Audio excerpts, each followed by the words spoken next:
Jensen Huang on the BG2 podcast this week said that China is, quote, nanoseconds behind the U.S. in chip making. Is he right? Today we are going to dive into the Huawei versus Nvidia tale of the tape and do a U.S.-China AI hardware net assessment with a guy I have been waiting for 5 years to record a show with. Chris McGuire recently left the government after spending a decade as a civil servant based out of the State Department. He got detailed to fund places like the Joint Chiefs and NCSAI, and most recently and prominently served as Deputy Senior Director for Technology and National Security on the NSC in the Biden era. He's now parenting and consulting and figuring the next thing out. Chris, welcome to ChinaTalk. Thanks for having me, Jordan. Long-time listener. It's been great to be here. When thinking about AI hardware between China and the America / global friends manufacturing ecosystem, what are the relevant variables? So fundamentally, it comes down to the quality and the quantity of the chips that you can make. Creating frontier AI models requires large numbers of chips. The amount of compute that you can aggregate is a function of how many chips you have and how good those chips are. And this is important in the US-China context because they are actually pretty fundamentally different ecosystems, largely due to US regulations that have restricted China from both receiving certain tools and also using manufacturing processes in Taiwan, Korea, and the United States to manufacture AI chips. So therefore, the US and Chinese AI chip production capabilities are on fundamentally different trajectories. Let's start with quality because we had some very interesting news come out of Huawei over the past week alongside Alibaba, basically announcing their roadmap for their AI accelerators over the next few years. And it's fun because there are numbers attached of what they're promising their engineers and their customers that then you can compare to what Nvidia has told its customers and investors. So what was your read on what Huawei is projecting on the quality side to be able to do over the next coming years? Yeah, so I think it's important to there's a lot of hullabaloo around this announcement, and Huawei was projecting out to 2028 and saying we're going to make all these great AI chips, but I think actually a lot of that didn't dig into the details of the announcement that much, because when you do that, especially when you compare it to Nvidia or AMD or other American companies, you see that they're really very stalled. And this makes sense because they're probably stalled at the 7-nanometer node, which means they're not going to benefit from increasing transistor density in the ways that ours are. So they have to find other ways to make their chips better, and that's very, very hard. So there's a huge avenue of quality improvement where they're stalled out. So to give an idea, I mean, their best chip today is the Ascend 910C, which is two 910B dies that are packaged together into a single chip. And that is around the performance on paper of an H100. It's a little bit worse. I think there's a lot of reason to believe that in terms of actual performance, it performs quite a bit worse. But if we're just looking at the kind of stated, the T-flops of the chip and also the memory bandwidth, it's around the same, a little bit worse. So given that, that's the question is like, where do they go from there? And the interesting thing is their roadmaps for the chips that are coming out. And keep in mind, the H100 was a chip that came out 3 years ago. And the best NVIDIA chip now is about 4 times as powerful as that, right? If you look at where their roadmap goes, they don't produce a chip that's better than their best chip today until the end of 2027. The chips that they're making next year are going to be actually lower in terms of performance and lower in terms of memory bandwidth, at least, one of them will, than the 910C. So that's interesting. I mean, there could be some technical reasons for that, right? It could be that they're moving to a 1 die rather than 2, so maybe they have a 1 die that is slightly better than the 910B die. There could be other reasons for that. We don't know actually how many 910Bs were made at SMIC. We know that a lot of them were made at TSMC and illegally smuggled in. which is a longstanding kind of enforcement issue in case there was a big problem. So we know that, but we don't actually know how many were made at SMIC. Maybe a lot more of them were made at TSMC than we actually think, which would be, obviously it's bad from an enforcement perspective and poses a strategic problem. But from a question of what does SMIC's capacity look like going forward, that probably would be good news for the United States. It means that they're struggling to make this more than we think. Again, we don't know that, but it's just a possibility. But I think the key takeaway is the China's not going to make a chip as good as the H100 until 2027 and late 2027, Q4 2027. So they'll be 5 years behind at that point. And meanwhile, if you look at Nvidia's roadmap, the chip that they'll make in Q3 2027 is projected to be 26 times the performance of the Huawei chip that they'll release the same year. So what we're seeing is like there's a huge performance gap. There's a big performance gap right now, right? There's probably a gap around 4x between our best chip and their best chip. And that based on the stated roadmaps of Nvidia and Huawei is stated to increase by a factor of 6 or 7 over the next 2 years. So that's really significant. So the Huawei fanboys would come back at you, Chris, and say, chips, who needs them anywhere? We're talking racks. And, the Huawei AI cloud matrix, that, Huawei's got some optical magic to take their chips. And even though they're not as power performant, whatever, we'll dam up some new rivers and figure that out on the backside. It can...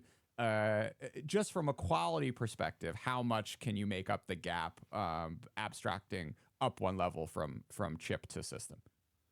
There's a big question of how much can you actually aggregate chips together. When we were doing this analysis in the government in 2024, in the NSC when I was last there, and also analysis that I was doing at State Department earlier this year when I was still there, the operating assumption generally is that there's not a cost to aggregation. I think there very well could be some, but it is just very difficult to model. And frankly, like that seems to be something that the Chinese could plausibly overcome, right? And I don't doubt that they're making good improvements on the cloud matrix system. But the key thing is number one, we've just always assumed that they would be able to aggregate the chips without any loss. So the lack of loss is actually not that surprising. But number two, what matters is how many racks can you make, right? Like it doesn't matter how many chips you can put in a rack if you can't make that many racks. So it comes down to the production quantity question. And if they're putting 15,000 chips in a rack but can make 4 racks, then it's not that different than doesn't give them that much advantage.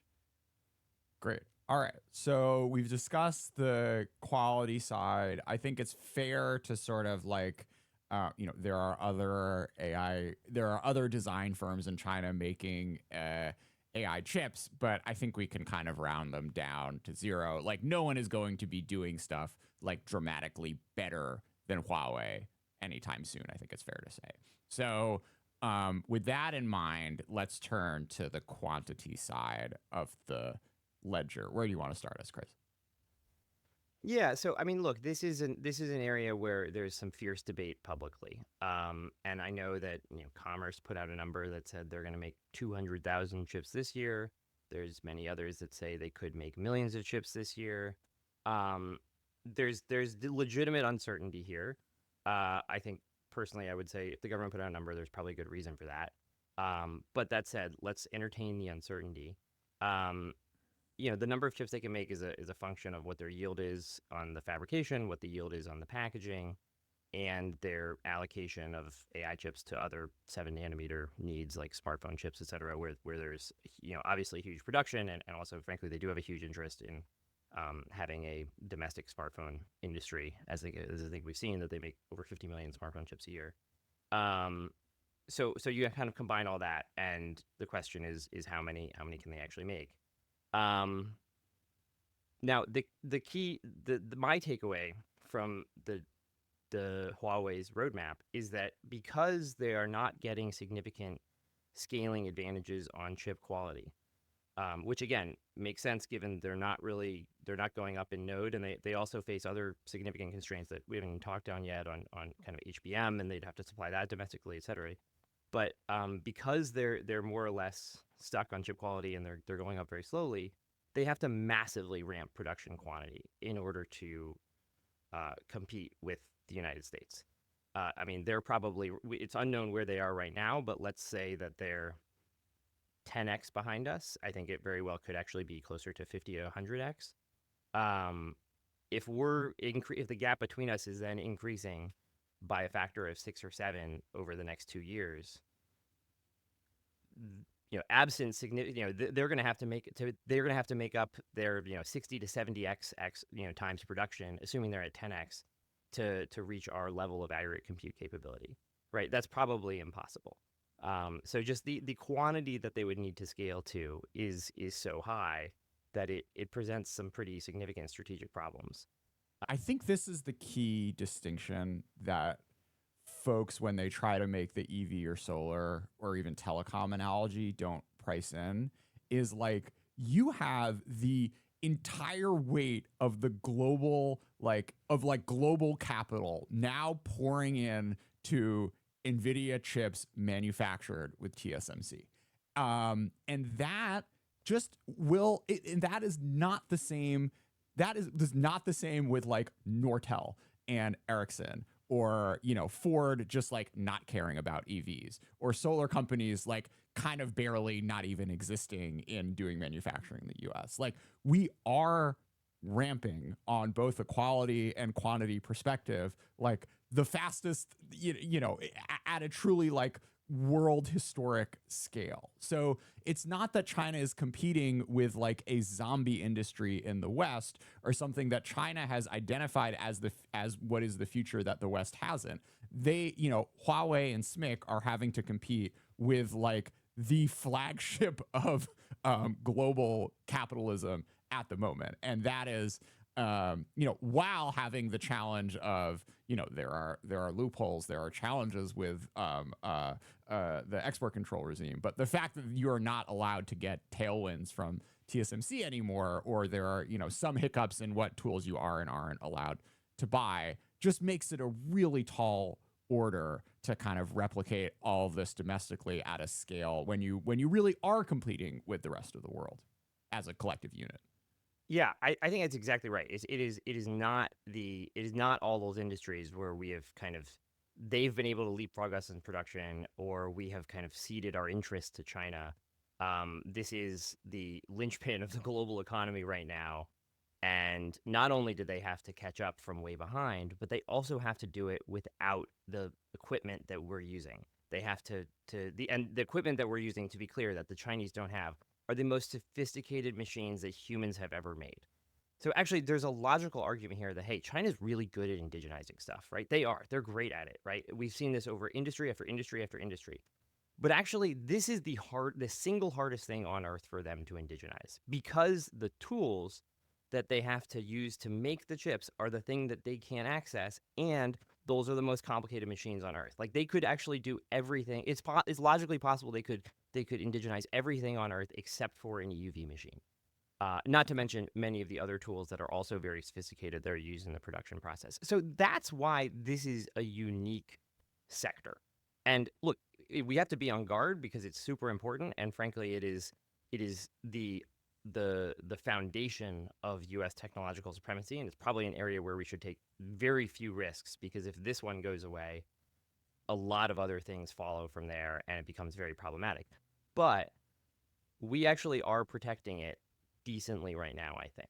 And we should make sure we have 100% confidence in that. But this is, I don't see the numbers here and the Huawei kind of the chip design numbers or their production numbers and think, there's about to be an all-out competition here where they're going to equal our companies, and we're going to be like on equal footing globally, competing for markets around the world. I don't think that Huawei's production, when you actually do the math and you look at it, that becomes a realistic possibility. They will be able to produce significant numbers of chips, but probably not enough to be able to meet domestic demand for AI, given that the compute demands for AI are also increasing so rapidly. And I think so to understand this, you have multiple exponentials working at the same time, right? You have exponentials in terms of chip design getting better. There's exponentials in terms of production capacity, although that one's probably a little more linear. And then there's also exponentials in terms of compute demand. And it's very hard for China to make up all of those simultaneously, which is good news, right? That's great for us. The fact that there's so many headlines celebrating, the breakthroughs, it's all relative to where they are. I mean, there was a Bloomberg headline yesterday that said Huawei is going to make 600,000 Ascend chips next year, and that's going to be double their production. And this shows that they're doubling production and they're competing. Doubling production, first of all, 600, that means that they're making 300,000 chips this year, if that's true, which actually validates Commerce's numbers, which are said 200,000. So you're in the same ballpark. And that is a very, very low number. I mean, 600,000 GPUs is not going to be enough to fill the Colossus 2 data center that Elon Musk is building, right? Like it's because of and keep in mind, these are also substantially worse chips. So Nvidia is making 5 million, I think Jensen said this year. And then he said maybe it goes up a little next year, GPUs total. And then each of those are 5 right now. Right now, probably 5 is 6 times better, but next year might be, 10 times better than each Huawei chip. I mean, you get to the point very quickly where we're making 50 times more chips than there. And it's just important for people to keep that in mind when they're seeing all these headlines that say they're catching up, but the math doesn't really seem to check out when you see that. And look, it's possible there are breakthroughs, and actually that number goes down, but we have a huge buffer here, right? I mean, if if we're at 50x or 20x China, or even 10x China, I think we're in pretty good shape relative to them. Again, my risk tolerance is very low, and I think we should push that number, as high as possible in the gap. But the headlines I don't think are consistent with the math. Are there more numbers you want to talk about I mean, on the the only other quantity side? thing, if just to give an idea of the quantity, like so in 2027, if based on the roadmaps, if you assume Nvidia is making maybe like 7 to 8 million chips in 2027, which is like a 25% increase over 4 to 5 million in each of the next 2 years, which seems reasonable. You can nitpick with that, but that seems reasonable-ish. And let's just operate in the assumption, just for the sake of simplicity, which I know is probably not accurate, that all the chips that Huawei and Nvidia are making are their best chip. I know they're probably not, but just for the sake of simplicity, what that comes out to is Huawei would probably need to make about 200 million chips in 2027 to equal Nvidia. And in terms of production quantity, what that means is they would need. You could play with the numbers, but let's be pretty generous and say they're at 30% fabrication yield, 75% packaging, 50% allocation. That means they would need like 11 million wafers. So they would need most of TSMC's total production, which is 17 million wafers a year, just on Ascends. If those numbers go down a little bit, and I actually think they're probably a little lower than that, if you say it's 10% yield, which is low but could be right, 50% packaging yield and 25% allocation, then basically China needs to stand up an entire TSMC across all of TSMC's production just devoted to Ascends in order to make enough to equal Nvidia. I mean, that is not possible, right? Like it's not possible that they can get the tools and have the capacity to or even do that quickly.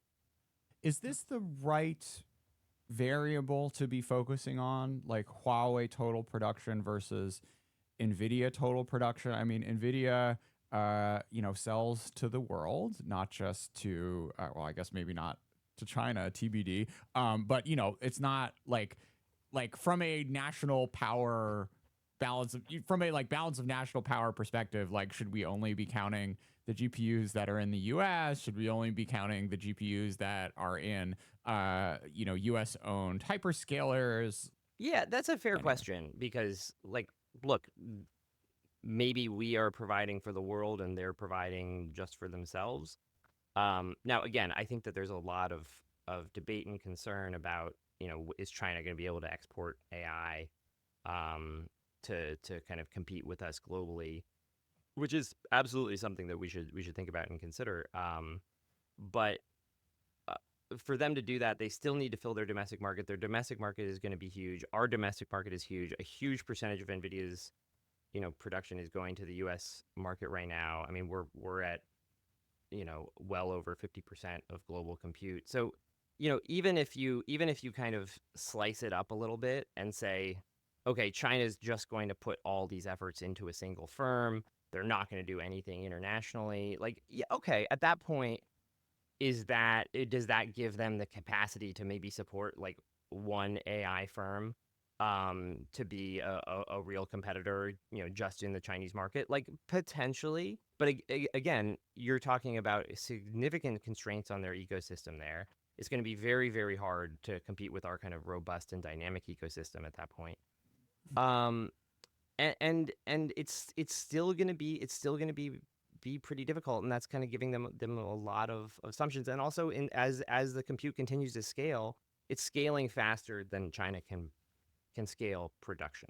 So there's still a principal problem that they'll face. And I think in the next generation of models in 2028, 2029, I mean, absent a massive indigenization of tooling, this problem will get worse for them and not better, unless obviously the United States kind of lets up on its vice grip on tools and compute.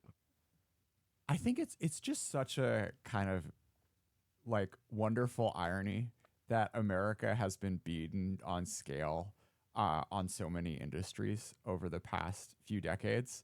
But like, yeah, once people get focused and once there's enough money in it, then like, this is the whole Rush Doshi allied scale thing. Like, yeah, maybe America couldn't do it on its own. Like, Intel is not the one pulling their weight here, but kind of adding up the global ecosystem of what the European tool makers can provide, and the manufacturing out and Japanese tool makers, and the manufacturing out of Taiwan and Korea, and the design chops that are coming out of the US, then it just adds up to something that China cannot, be self-sufficient in at a scale which can compete over the long term globally with what America and friends have to offer. Yeah. Yeah. I mean, this is the most complicated supply chain in human history.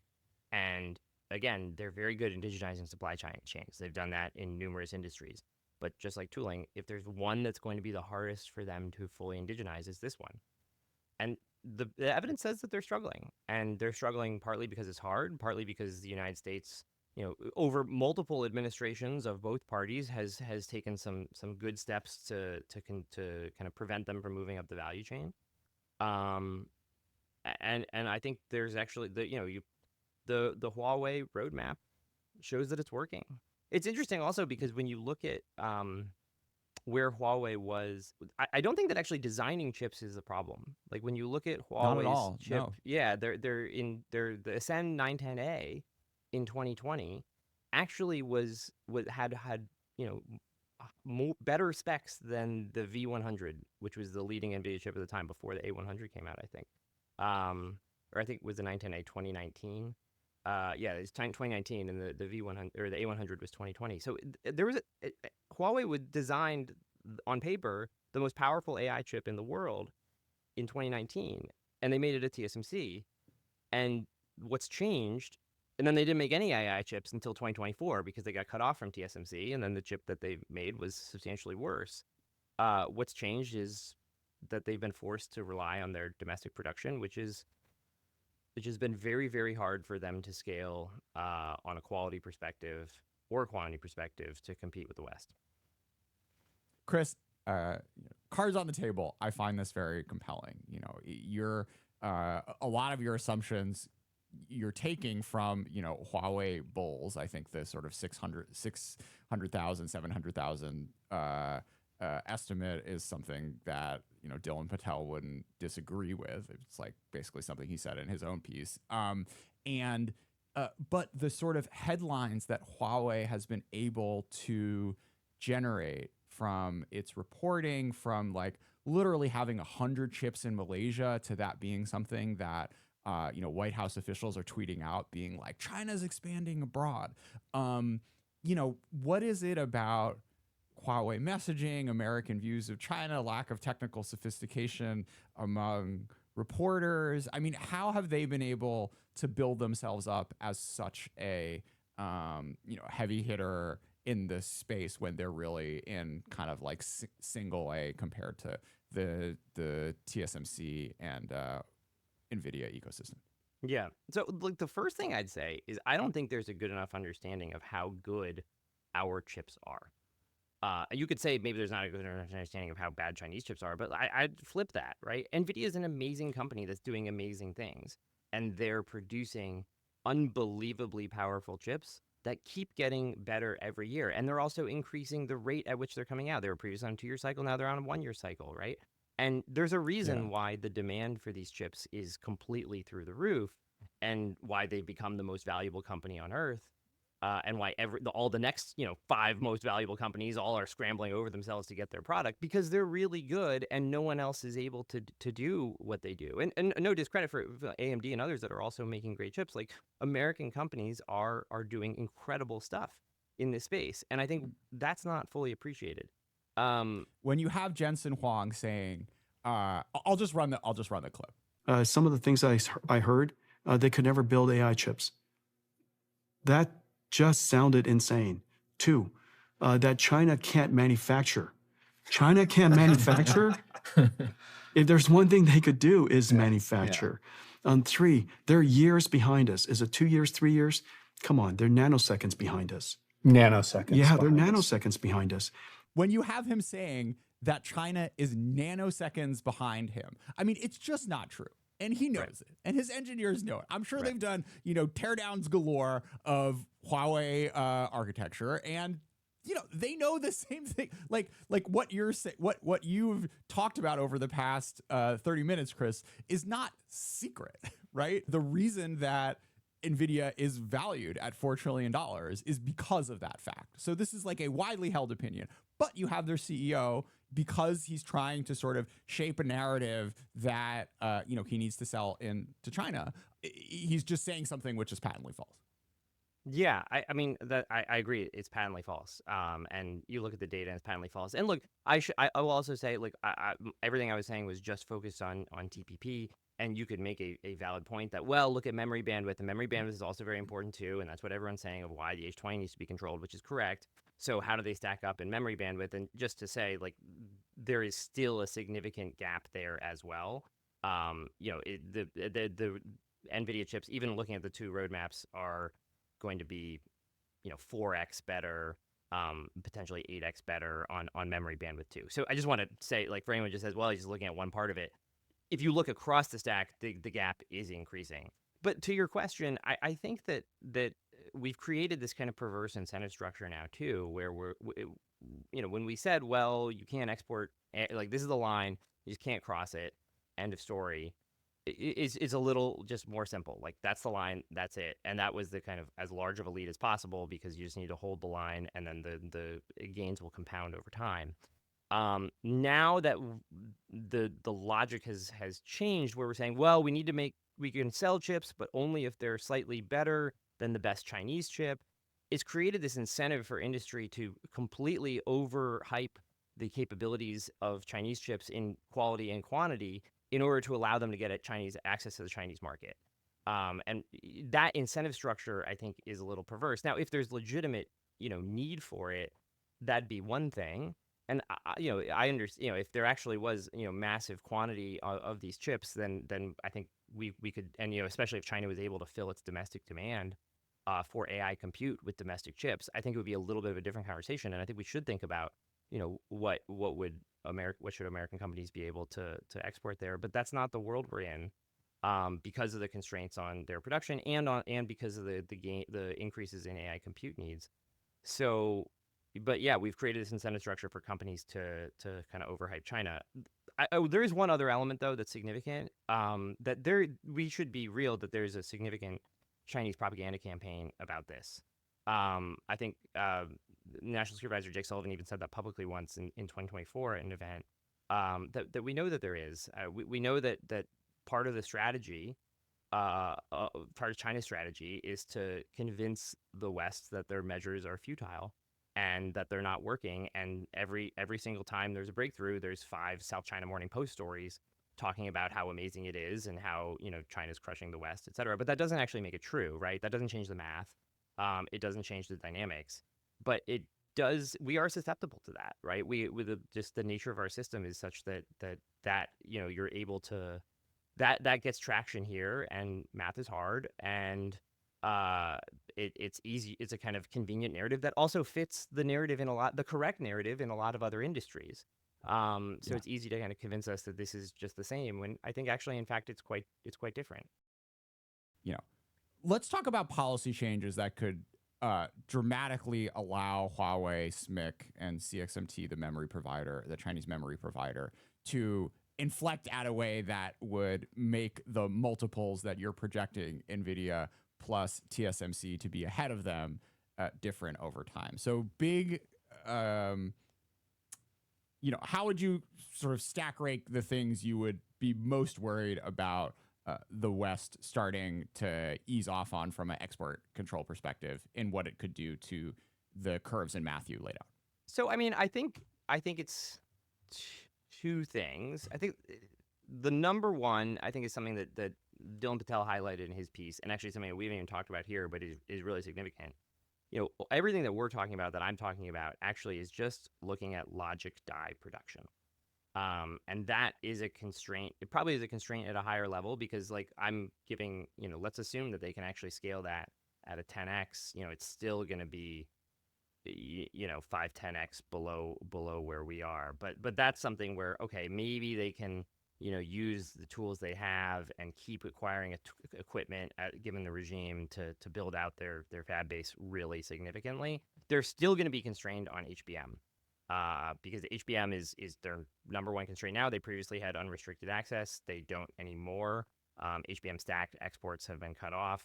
So they're running through their stockpile now. That will run out. They don't produce very much HBM domestically. They're going to be very, CXMT has had some problems being able to produce HBM3 at all. So if CXMT is allowed to produce large amounts of HBM, that would be a problem. Or if HBM controls are rolled back in the context of any kind of negotiation, and we were change the policy so we can export them HBM, I think that removes the biggest constraint that's on top of everything I said, that actually could push things down even further. So that's number one. That is probably the biggest obstacle they face right now, and maintaining that is very important. But the second thing is just there's still a lot of tools that are going. I think that when I look at this, what I see is the controls have probably been more effective than the media narrative is, because the fact is they seem to be struggling to produce very large numbers. I mean, if they're making 600,000 chips next year, that's just a very low number, and it's not a competitive number for a national AI industry at the quality of chips that they're making. So that probably means that the controls are working. Now, I think that we, like I said, should probably not take any risk. I think there's some risk that they're able to, figure out much more effective means of producing chips, and we could probably zero out that risk by clamping down on SME exports to China significantly. But so I think that's where we are now. I think that they are still able to get a lot of tools. There's especially for non-restricted fabs. There's only there's a subset of tools that are probably particularly for under 5 nanometer will make it next to impossible for them, and would make it very hard for them to do 5 nanometer. But they could order very, very large numbers of tools and then scale get a large amounts of 7 nanometer production and large amounts of 5 nanometer production. And like I said, I think the math actually means that that's still going to be insufficient, but why take that chance, right? Like, I think that's the difference between allowing those, if the status quo happens and they continue to kind of buy large numbers and divert, we're at the point when they're going to struggle, but, can DeepSeek continue to make very good, if not frontier models, while the rest of the ecosystem suffers as they really kind of centralize all efforts into one entity for the next 1 to 2 years, but not after that? Like, yeah, probably. The other way the balance of chips changes is Nvidia gets to export to China. We had a very interesting arc over the first few months of the Trump administration, where it seemed like they were going to ban H20 exports. Then they unbanned them. And then China said, no, thank you. We actually don't want this stuff anyways. Chris, what is your read on that arc? Yeah, I think the most likely explanation is that this is a negotiating ploy, and they. I mean, I think it would be foolish to turn down chips that would help them at the very least. Like, there's just so much demand for AI compute that at the very least, having H20s allows them to have their cake and eat it too. Like, there still would be room for every single domestic chip, and China can clearly just protect markets and make clear that, hey, we are going to make sure that there's enough demand. We're gonna kind of protect the market for exactly the number of chips that we're able to make ourselves, and then once we guarantee all those are sold, every Nvidia chip goes in on top. So I think that's well within their power.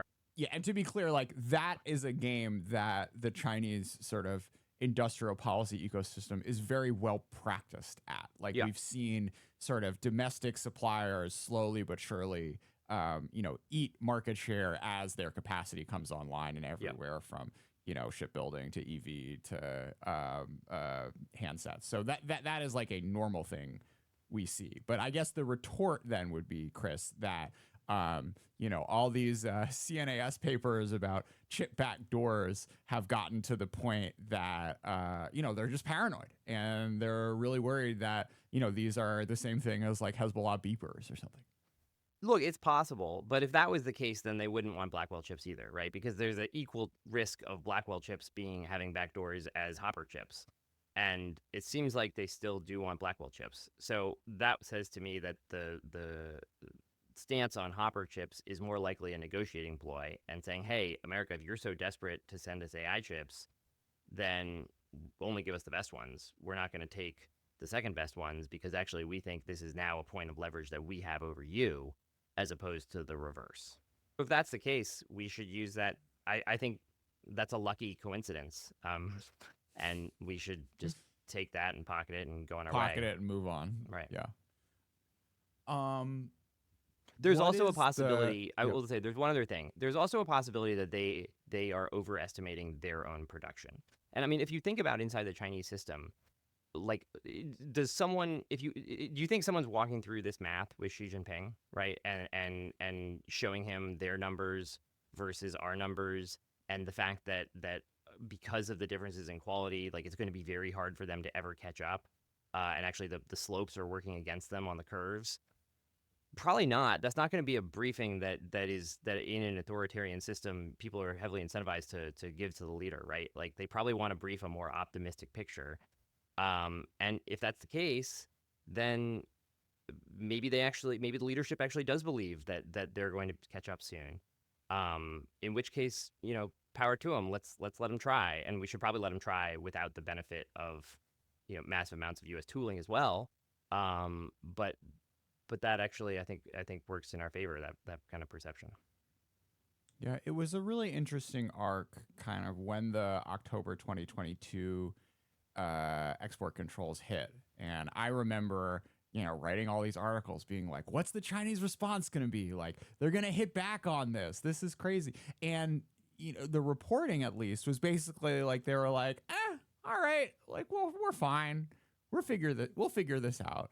And the fact that they didn't realize how big a deal this was, really points to that sort of like information gap, or they're getting sort of more shiny stuff coming out of their briefings from the big fund from people who are scared of being thrown in jail again or what have you. Like, there at least at that point there was some kind of sort of analytical disconnect between how important this stuff was for the future of the Chinese semiconductor ecosystem and how much political importance senior Chinese leadership and negotiators seem to be putting on trying to unwind some of the stuff that the Biden administration put on. Yeah, the response at the time was we're going to indigenize, and basically, like, we'll see you on the battlefield because we're metaphorically, right? Like, we're just gonna compete. And that's admirable, and actually is consistent with, you look at history of most other industries, like, that is the response, and actually they've done very well at that. And the point here is that we think this industry is different, and that was the case in 2022, and it's the case now.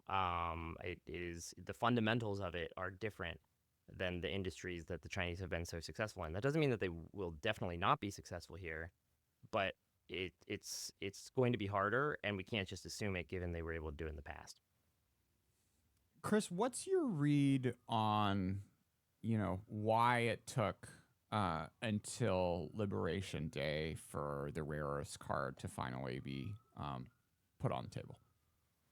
Yeah, I think it's two things. I think one, maybe three. One is that, look, obviously, Liberation Day was a significant escalation in a much broader element of the kind of trade dynamic than anything before that, right? Like, we're talking about hundreds of percentages of tariff. That is kind of a fundamentally different escalation on the U.S. side. So on the one hand, it's not, the Chinese then are going to fundamentally escalate to a greater degree as well. So that's one. I think second, there was some kind of I think second, I think the Chinese have kind of realized they've gotten up to speed on what this is and their tools a little bit more too, to be fair to them, right? Like, I think they were taken a lot by surprise in October 2022, and they it took them a little time to wrap their head around, okay, what are our tools in response. That's why we didn't see any direct response immediately in October 2022, but we did start to see them right in 2023 and 2024. So I think they kind of got up to speed. I think that another element of it is that this requires kind of careful management, and I think because the Trump administration went all out on the tariffs and then it just became such a big escalation on both sides. That's one, but also there are other significant cards that the United States has to deter China from taking significant retaliation against us.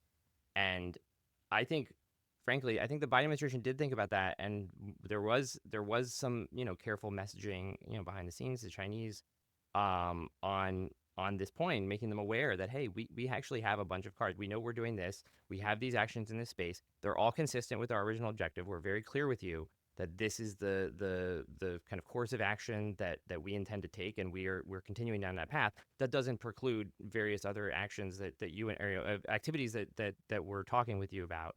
But if the message, I think, was clear that if you massively escalate in other areas, we have other areas where we can massively escalate as well. So I think that look, if the U.S. has other ways to impose massive, costs on Chinese companies in the very short term, right? Like, any Chinese company is still any Chinese large technology company is very reliant on semiconductors from TSMC that are designed with U.S. tools to continue to function and exist, and it is within our authorities to take those off the game board immediately. So this idea that the Chinese have escalation dominance because of rare earths, I don't think is correct. And I think actually there are significant moves that the U.S. could choose to, that it chooses not to.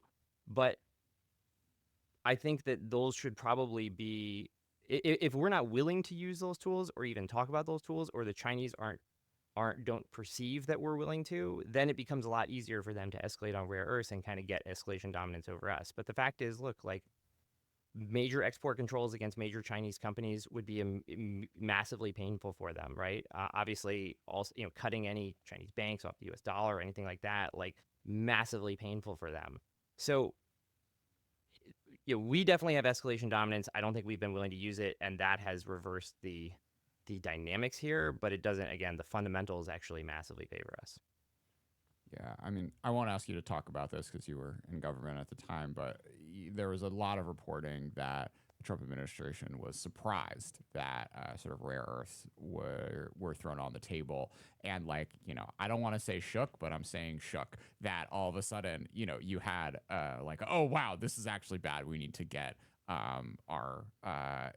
we need to figure out what's going on and find a response. And then you had stuff like the MP materials deal analyzed. And then sort of encouragingly last week, you had Besant starting to sound a little cranky and saying, look, aircraft engines, chemicals, we can take this in a lot of directions that you guys are not going to enjoy. And so sort of understanding that, just like what you were saying, Chris, Xiaomi, incredibly sort of basically every Chinese handset manufacturer needs TSMC in order to compete, in order to provide reasonable domestic products and compete globally. And these are things that, will take like a week to manifest and for the pain to be felt, and where the sort of solution to them is a whole lot more painful than like making some mines and like building some sort of refinery plants in Australia or whatever. So I totally agree with you, Chris. Like the idea that America has ceded escalation dominance on sort of like economic coercion because China found something that made the U.S. feel some pain just kind of boggles the mind. And like, look, I thought this was the president that was like, fuck it. Sure, like we'll play that game, but it is unfortunate that he seems to be much more willing to play this game against allies than against adversaries. But maybe this is changing, with the Besant talk and with the Putin with the Putin Truth Social post from last week. I don't know. Like we got 3.5 years of this. I am like completely confident that we will have a point in time in which like this game is going to be played out again, and Trump's going to be ready to start pulling more economic triggers, and then we'll have to see, I guess. Yeah, and I completely agree. And just to give a concrete examples of where we could mirror, like the controls on magnets clearly had a significant impact on our auto industry. Obviously, the auto firms were saying, "Hey, we're going to shut down pretty soon if this doesn't get solved." That obviously is a strategic problem for the United States. It would not be. I wonder how long BYD would be able to continue to operate without any access to any U.S. technology or chips from TSMC. Like probably actually not that long. I think actually many BYD cars use 4 nanometer chips to run their ADAS systems. They've actually indigenized. BYD's done a great job indigenizing most of their supply chains, like everything from their legacy semiconductor fabs to like the ship carriers that move the cars around the world are all owned and made by BYD. And the single thing that they have not been able to indigenize that they still need for their sophisticated chips is advanced semiconductor production. So this is things keep coming back to this, and I feel like it becomes a little bit rote. It's like, oh, you guys keep talking about chips, but like it's because it's the foundation of so many things, and it's the area where we have all these advantages. So, in this example, a tit for tat escalation would have been, hey, our auto firms are about to shut down because we don't have rare earth magnets. Like BYD is going to shut down because they're not going to get chips until we resolve this, right? And then we could then pull both those back to make sure that we're not taking either of those actions while continuing to take the separate actions in the AI space that we need to. So that's one way that I think we could have gone about it, and also could go about in the future if this rears its head again. All right, so we got some news earlier this week about the 50% rule, something that the Biden administration could not get up the gumption to put out. What is it, and what, okay, so I'll take the normative thing and put it like after this because I think it goes before. Yeah, I think it's right. So, speaking of like doing Trump 2.0 tea leaves, we just had this BIS 50% rule, which is something that the Biden administration did not ever get across the finish line. What is it? Why does it matter? And what does it imply about the future of policy potentially? Yeah, so this is a good change that BIS made this week that I think is important and will have significant, it may not impact AI chips directly, but will have a significant trickle-down effect on all of export control policy. So basically, look, the way that export controls work is there's certain things that are controlled countrywide, and let's be honest, that is the most important and kind of robust controls that we can do. But for a number of other things, we control them to entities of concern, and the entity goes on the entity list, and then all U.S. exports, or many, depending on what the licensing policy is, are blocked to them. The way that it works now, or it worked until this week, was every single subsidiary has to be specifically listed on the list. And if it's not, then actually it's okay. So it's basically a presumption that exports are fine unless the subsidiary is specifically listed. Now, this obviously creates massive loopholes, and it's very easy to exploit. You just create a subsidiary that is not listed, and then it becomes easier to export to them. And there's very various due diligence requirements, but fundamentally that checks a lot of boxes at that point, and makes it a lot easier for firms to export. So what Commerce did was they basically flipped that, and they said, look, we're still going to list entities and their subsidiaries and stuff for clarity, but our assumption is if you have the knowledge that a subsidiary of a entity is a majority owned subsidiary of an entity that's on the list, then automatically all exports are blocked. So that means any company that is a wholly owned subsidiary of Huawei or SMIC or others, CXMT, YMTC, et cetera, are now on the entity list, whereas before they were not. So that's a pretty significant change. And look, this also applies globally. This applies to Russia. It applies to Iran. Like, this is a shell game that a lot of entities will play, and frankly never made sense. Like, the Treasury Department with respect to sanctions has exactly this rule, and they say if we list an entity on the SDN list, then obviously if there's an entity that's majority owned by them, then they're also SDN, and we expect people who do business with entities to do their own research and make sure that they're not inadvertently working with companies that are on the SDN list. And if you do, then you are held responsible. So export controls are going to work the same way now, and they should. There's no reason why one should be fundamentally different than the other, given what we're concerned. It's the diversion risk that's substantial and what we're concerned about. So it's good. And I think to the point of like, where's export control policy and where's China policy and how all this play together, and like, is it how's it going to play out over the next few years, like you were saying, Jordan? I think this is indicative of the fact that we don't really know. Like, this is a good change, and it's filling a big loophole that the Biden administration did not do and was not able to do. And I think it's something the Trump administration has talked about from the beginning as something they want to do and important. And despite all the kind of trade talks and kind of narrative that everything is kind of because we were walking away from controls, this action was still taken. So I think that shows that actually there are still people who want to kind of rebalance the relationship in ways that are, in our interest, and fix the loopholes and tools we have, and that's good. Look, this isn't a perfect solution here. Obviously, there will be Chinese counter moves, right? Like, Chinese companies will, create shell companies that own 51% that actually aren't affiliated with the parent in order to get around it. Like, we can see where this is going.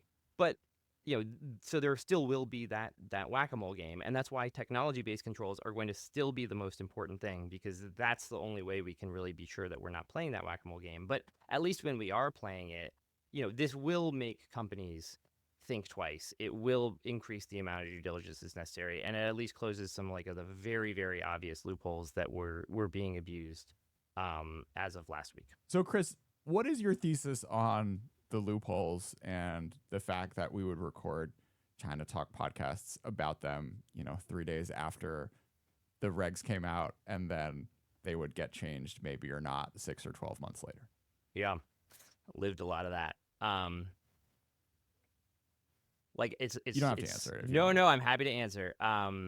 So I think some of this is government is about compromise, and this is hard, and these are things that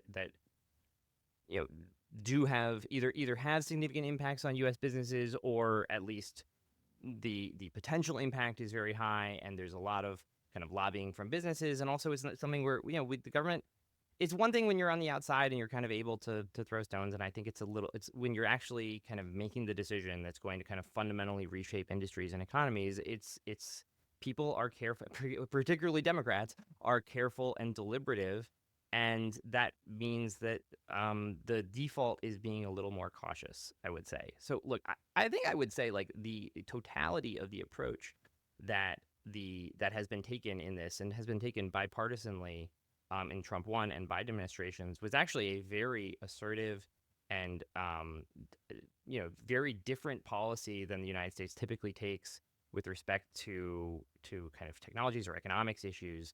Like, this was something that we really kind of went for it. So important to keep that in perspective. But yeah, obviously, look, there's some of those loopholes that people point out ran away were things that we really, really tried, that some of us really, really tried to fix and weren't able to. And sometimes that's because of kind of U.S. industry concerns. Sometimes it's because of, working with allies, and allies those were very, very tough negotiations, and weren't able to get everything we wanted, but we're still able to get a lot. And sometimes it's that regulating on the frontier is hard. I think that the government has gotten better about doing that, and certainly starting in 2022. Look, obviously there was some kind of big fundamental errors in the first 2022 controls that did take us a long time to correct, but we that is more a function of how long it takes to get something through the system. But I think that we genuinely tried to we kind of let me take that again.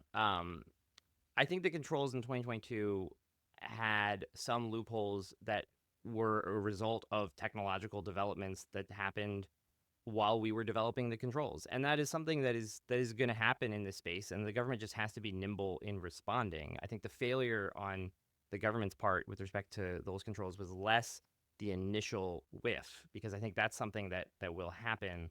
And it was more the slow response. And I think we should be able to fill loopholes quickly and agilely right away, while also admitting, like, hey, they're going to happen. We should do our best to make sure that they don't. But as long as we're able to fill them quickly, that's the goal here. What's your normative argument for why America should be, hobbling domestic Chinese AI hardware production? I think number one, if you buy into the idea that AI is going to be one of the most important things in all elements of the economy and also for national security, then it's an area where we need to maintain the largest possible lead, just as a fundamental principle. That's kind of the baseline here. Our ability to control the AI ecosystem as the United States and allies is limited only by China's ability to make an alternative ecosystem themselves. And if they don't have a domestic semiconductor ecosystem, then they can't. Their influence over the entirety of the AI ecosystem is going to be inherently either reliant on us or next to zero. So that's it. Like, if you think that this is the thing that's going to underpin the global economy and also kind of U.S. technological supremacy and national power generally going forward in every single element and domain, then the single biggest risk you could take to U.S. leadership is to allow the Chinese to make advanced chips. That I think that's the bottom line here. Chris, what's the best answer you can give that won't get you in any trouble about how AI hardware matters for the military balance of power? Yeah, so I think two things. One, in terms of how AI capabilities will matter, which are directly related to hardware. I think there's, I'll say, three big areas I'll flag. The first is like kind of boring, but like back-end logistics and decision-making.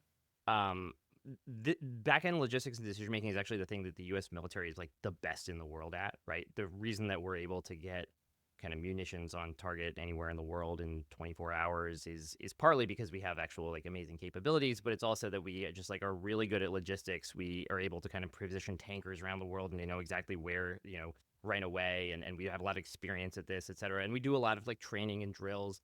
And if you can just automate all that, that's just one discrete example, but if you can automate all that, that takes away a significant source of advantage historically of the United States, and also would, there's clear ways where if you have optimal decision making and can make absolutely optimal use of your resources, it will allow you to have like very significant effects on the battlefield, kind of regardless of your, the actual equipment there. So that's one. The second is in cyber capabilities. I think a lot of people talk about AI plus cyber, but obviously in the kind of operational context, you can only imagine how, if you have very significant capabilities that can kind of get around defenses very easily and exploit vulnerabilities very easily and put very sophisticated malware into entities, then that would allow you to do, very significant things that change the battlefield dynamics very quickly. The third, I'd say, is on autonomous systems. And this is where like AI inference is really important. That obviously having a really good AI model that can that you put on a bunch of drone systems that allows them to autonomously not only work together but also take actions in a degraded environment, like a comms degraded environment on their own, will kind of really change the battle space.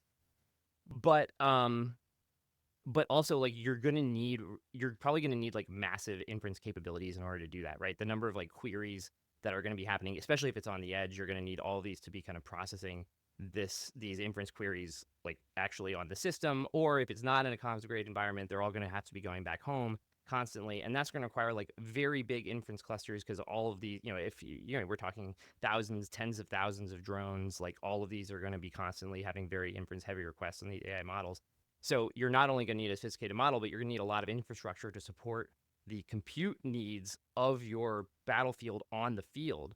And those two are going to be reliant on having the hardware to actually make this model that's super sophisticated, and also be able to operationalize and run it in real time. And the more capacity you have, and the better those capabilities are, the more that you'll be able to do. Now, obviously, like, there's both military and commercial needs. So if you assume that they prioritize military needs, then you could take a chunk out of you take a bite out of your commercial like inference capacity in order to support that. True, but the more that you really constrain this, and also the more as those compute needs are also going to go up just for the military capabilities, the more that could potentially be a constraint going forward. And that's an area where not only do we not want American hardware very obviously supporting Chinese military processing capabilities, but we also shouldn't want American hardware supporting the broader ecosystem, such that the Chinese are actually able to take away from that and use their domestic chips just to power the military purposes, right? Like, this is all kind of this aggregate pool, and if we're contributing to the pool but not contributing to the military capabilities themselves, you indirectly are contributing to the military capabilities. Now, not to say that like China should be completely cut off. Maybe there's ways to kind of aggregate that. But like, even let's say if China is just completely reliant on U.S. cloud, which is a separate debate that we could have, but just hypothetically, like, that's something where in the event of a conflict, you could shut that off completely right away, and then that imposes hard choices. Whereas if you export them the chips and they just have this very large supply of chips, then they can kind of be able to kind of slice and dice for their military and commercial purposes in that circumstance. Yeah. So the sort of other important normative question that I think I'm gonna keep asking a lot on ChinaTalk is, like, to what extent do you think it is America's sort of responsibility to, quote unquote, like, keep China down economically?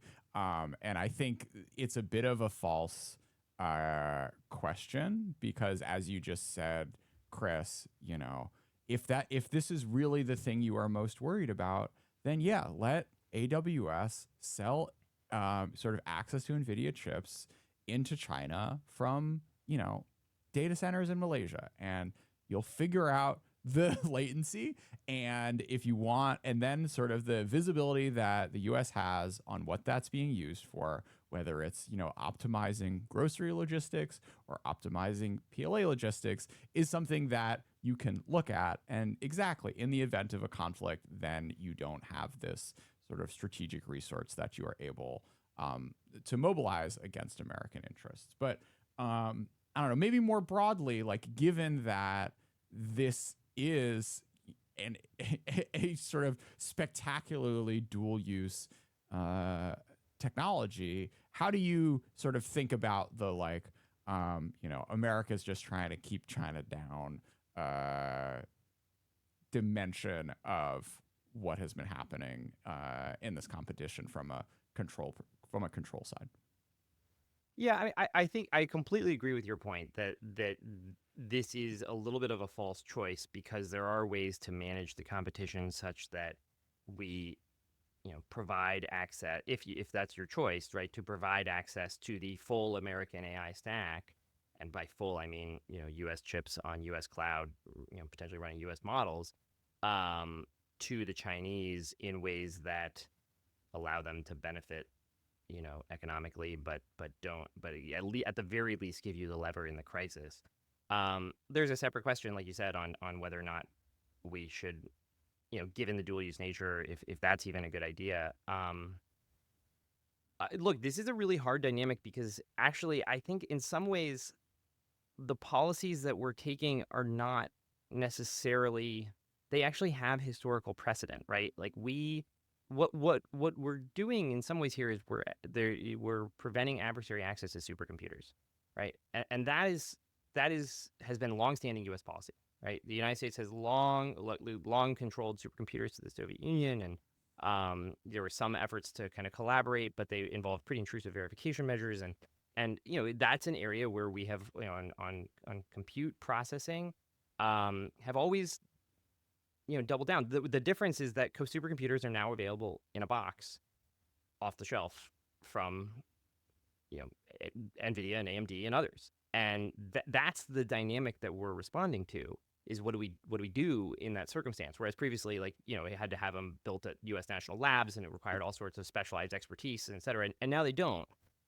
So this very sophisticated technology that the United States has long guarded very closely has become commercialized, and commoditized, which is great for innovation, but poses very, very hard policy challenges with respect to this longstanding policy of preserving our edge on supercomputers. So I think the response has been I think it's a lot. The question there is like, what do you want to preserve? Do you want to preserve this longstanding approach that we think that like preventing, maintaining our edge in compute is key to our national competitiveness? Or do you want to say, well, overly restricting commercial products is going to have kind of deleterious impacts on our long-term kind of vision for the global economy? I think that the former, it outweighs the latter, and it means that that there are costs of this, right? And it probably means that we can't have our cake and eat it too approach with respect to Chinese AI, or the Chinese really can't have it if we take this approach. That we're moving our ecosystems are just going to be further and further apart, and the onus is on them to indigenize, but we are probably just going to move. I will say, like, what I think we should do is generally with respect to this, go our separate way and find other ways to make sure that the Chinese can benefit from advances. Like, I mean, even like use of U.S. models, right? Like the Chinese could use U.S. models to support their companies. At least right now. I mean, I know Anthropic actually has moved to cut that off because they have national security concerns on that front too. So that is a frontier where once you have concerns there, it becomes quite difficult. But like, I think there's multiple hurdles that we could jump over before we have to say like we're completely separate, whether it's cloud access or model access. Maybe that's where we end up, but it's certainly a false choice right now. What's your take on the Silicon Shield argument, the idea that keeping China dependent on Taiwanese manufacturing is what's stopping World War III? I think the way the Chinese view Taiwan is much more in a historical context than through this economic and technological context. I mean, I think the Chinese know that a significant action vis-a-vis Taiwan would, it's flipping the game board. Right. So like there's going to be pretty significant, actions on either side. And the ability for them to kind of operate as normal in that environment would be pretty limited. So like no matter what. The Chinese recognize this, and I think they're looking more at what is their kind of military capability and their readiness, and what are the political dynamics, and where's the United States going to be, then kind of what does this mean for, our semiconductor production, our technology companies. I think they know, a move on Taiwan means that they would incur pretty substantial economic costs. And the question is, I mean, maybe they can position the politics such that they wouldn't, but assuming they would, and then the question is just like, are they willing to bear it? But I don't think that this factors nearly as much into their decision making as just the military balance of power and the overall geopolitics, and whether or not they think this is something that they can actually implement and execute. The idea of cutting off BYD and Xiaomi from TSMC chips being the thing that triggers an invasion just does not make any sense. Right. And I think, look, this is something that I think we're gonna have to, like, at what point, these are also scarce resources, right? Like 3 nanometer lines at TSMC are sold out, right, in very high demand. There's questions on, is that something, does it make sense that we allow US tools to be used to make Xiaomi chips, Xiaomi 3 nanometer chips at TSMC when American companies would presumably use that fab capacity if they didn't? Um, you could have a complicated debate on this, but like that's a reasonable policy question, right? Like, and actually, I feel like inevitably, as technology gets more important, these chips only get more and more important, and the fab capacity is probably not going to advance at the quantity that you need to support all the technological needs that we're seeing, especially as you see growth in robotics and other fields that are kind of dependent on AI. Um, are we going to continue to allow China to make design their own chips on these lines for their own companies? I mean, it's a separate question of like, can they have any of them? Certainly, them having U.S. chips is fundamental. Like 3 nanometer U.S. chips is fundamentally better than them having custom design chips. But I think this is something that we're gonna in the next 1 to 2 years like really grapple with, because it's going to become increasingly non-sustainable. Um, so Chris, what do you want to tell the kids? I mean, you had a remarkable arc in the civil service over the past decade, but this, I think, is a rather tricky time for young people thinking about replicating the path that you took. What would any reflections you want to share or advice you'd want to give? Yeah. So the first is like, it's really cool that I 10 years ago, I was in grad school, like, I don't know, thinking about what I do in government and, writing various papers. And now I talk with so many people who are in grad school and they're like writing papers about the thing that we did, right? And like the kind of whole, not only the specific policies, but also this just area, this idea of like technology competition is so in vogue now. And I think it's something that really, like, a relatively small number of people have pushed a lot of effort and policies in the last couple administrations to make this new topic. So first of all, like, look, that's an amazing experience, and being able to have you can't have that anywhere in government, anywhere else but in government, right? Like, you can write things on the outside and you can go work at companies and stuff, but like actually being able to craft the policies that kind of design the future of the technology competition, like, it's there's nothing like it. And anyone who is really interested in this space should aspire to do that, because we really need people who care about it and also know the details and can translate both the technical details up, and then also the kind of um, less nuanced kind of bigger picture policy description.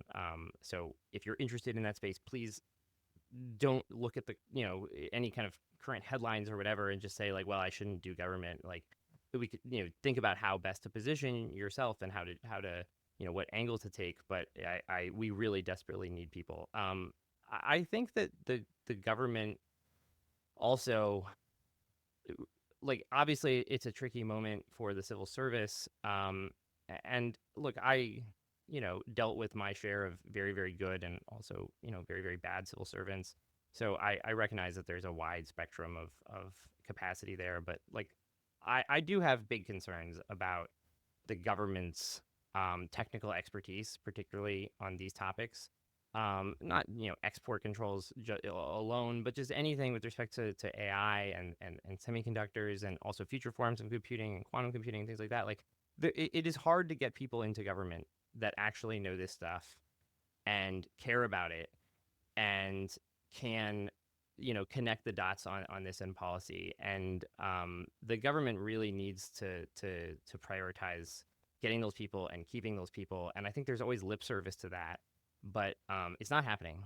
Like, those people are leaving, and these are very hard policies to craft and implement, but they're also hard to maintain, because regulating at the frontier means that you have to constantly be updating and innovating. And if we're going to have a technology policy that actively tries to preserve America's edge via some technology protection policies, you need to be maintaining that every day. And if you let it atrophy, it's like water, right? It will seep through the cracks, and it will eventually fail, and that requires people who know this and are good. And I hope that the government sees that and recognizes that and prioritizes bringing those people in. And I know, there are people who are, I hear, coming in and stuff that are good, and then it's a matter of kind of prioritizing those voices and listening to them, just from a technical perspective, just to make sure that the right information is being briefed up. So um, I hope that will continue, like, but we are in a difficult moment now. I guess I think that we have no choice but to continue to encourage, young people who are interested in this to go do it, though, because, like, there's no other U.S. government to work for, right? There's no alternative place to do this massive policy stuff that ultimately is going to shape the future of all these industries. We just need the people to be there to do it. Yeah. So I think another kind of lesson of your career, which I'd love your take and reflection on, is the sort of continual learning aspect of this. I mean, like, you have an MPP. You spent 2 years at McKinsey, not Intel. But I think this episode kind of illustrates that you have been able to sort of push yourself to be at and stay on the knowledge frontier when it comes to sort of AI and technology competition for, I don't know, going on something like a decade now. So, that energy and that sort of determination to stay up on this stuff is not something that you see in every civil servant, and is not something that necessarily the systems in the civil service are incentivizing for. So I don't know, maybe what pushed you to spend that time to learn all this stuff, and what systemically do you think can be done to encourage people to stay on the knowledge frontier? Yeah, so it's when I joined the civil service, I actually wasn't doing emerging technology. I was doing nuclear weapons policy, and I started doing nuclear arms control, which was an area I was just very interested in, and had some kind of historical connections to. But fundamentally, my interest in that stemmed Wait, from what are your historical connections to so nuclear policy? my grandfather was on the Atomic Bomb Casualty Commission, and he lived in Hiroshima from 47 to 49, basically studying the effects of the bomb on. He was a pediatric hematologist, so the effects of the bomb on children, and wrote some of the papers showing that the initial papers showing that nuclear weapon exposure leads to leukemia, like actually doing the kind of statistical analysis and that have been published, and demonstrating that proof. So I talked with him growing up This about is that. great. I love this lore. Yeah, and I mean, it's obviously, like, very complicated, decisions there about nuclear weapons use, etc. But just it kind of entrenched in me very early. Like, this is clearly very important to, U.S. strategy, U.S. power, to kind of how we shape our view of the world. And it just became a topic that I, when I left the private sector and I was like, what do I actually care about? What do I want to work on? It was the strategic issues around nuclear weapons that just kind of were the thing that pulled me. So I went to state. I actually had the U.S. Russia nuclear weapons portfolio. So I did, like, the New START treaty, the INF treaty. I actually oversaw the INF withdrawal when we discovered the Russians were cheating in 2018, 2019.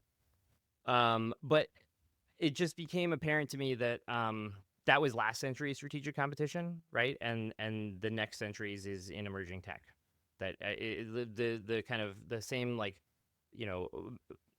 closing the missile gap and the arms races were not going to be in nuclear weapons production. They were going to be in AI and various other things. So I kind of made an active effort to pivot into this area from that. And I think that gave me the kind of strategic logic and baseline. And also, it was similar insofar as my job there. Look, I'm not a physicist, but my job was translating these, like, highly technical policy measures to the Secretary of State or other principals in terms of, hey, why does this matter? How does it work? Which actually is the very same skill that you have on with respect to AI policy. So that was kind of my path. I think the interesting thing, what I did that was helpful to me was I was very entrepreneurial within the civil service.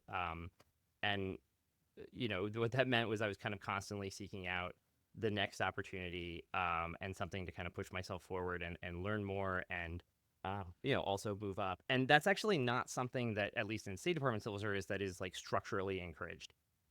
It is very much like you are in your job, you're going to be in your job, you're going to be the expert, and you're going to be in that job for 20 years, because we're going to need an expert in this for 20 years, and that's you. And that's just obviously not how the economy works anymore, and it's not what young people want to do. But you have to seek out, if you are in the civil service doing that, you have to seek out those opportunities yourself. And if you just sit back, the default will be you will just kind of stay in that. So I mean, I was lucky. I definitely got lucky insofar as just kind of being at the right place, the right time, various places of like one job leading to another, leading to another. But also, if you're entrepreneurial about that, you put yourself in position to get lucky. So I would highly encourage anyone in that space to constantly be seeking that, and whether that's new jobs or details or things like that. I definitely push the limits of the quantity of time you could be detailed away from the State Department without working there. It was kind of a joke for many people inside the State Department. But I was always pursuing, pursuing the kind of goals of the department and of the country and the government, and ultimately, working for people who wanted me to stay, and was always able to stay because the mission was important, and we're all ultimately on the same team in the government. So even if you have to like ruffle a few feathers on various back end HR people that are going to be frustrated, like, oh, detailed again or something, like, the national security advisor wants you to be there. Like, who cares what the deputy head of the HR office has to say, right? You have to manage all the relationships, but as if you're good and you're wanted and you're entrepreneurial, you can do interesting things. Yeah, I mean, it's really interesting sort of comparing that like missile gap analogy to the AI stuff. We had this whole conversation about various exponentials when it comes to AI hardware. And, I've spent a fair amount of time over the past few months, like listening to sort of like nuclear podcast after we had all that news around, what's going to happen to the American nuclear umbrella, and sort of the rate at which the technology develops with the new launchers and the new missile sites and the new bombers or submarines or whatever. It's like so slow. comparing that to a new Nvidia chip every year. Mm-hmm.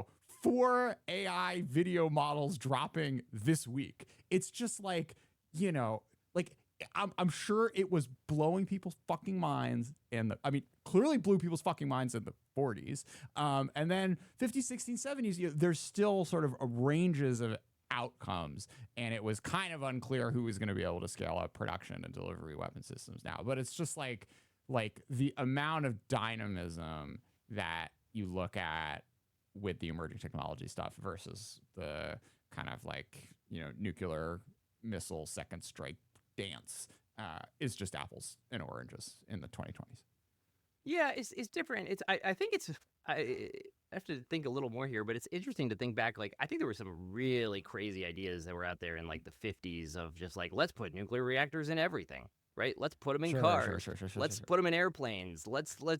We're gonna have nuclear powered. We're gonna use nuclear explosions to power spaceships, right? Like behind the spaceship with a giant lead shielding, it's gonna propel it forward to Mars, right? Like really, like. Which, like, and stuff that, like, people are like, well, this would work, but it's like, well, but is it actually gonna, did the physics actually check out in ways that don't kill a ton of people?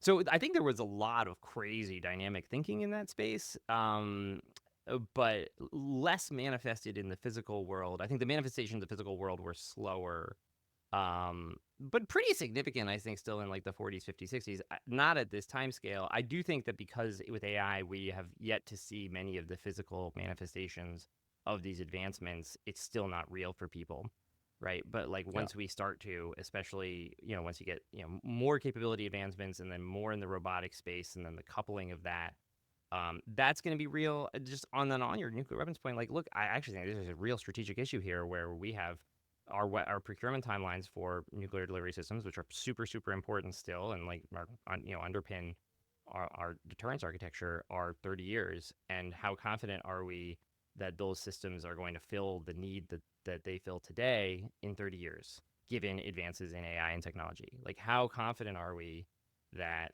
ballistic missile submarines are going to continue to be basically invulnerable second strike capabilities in 30 years?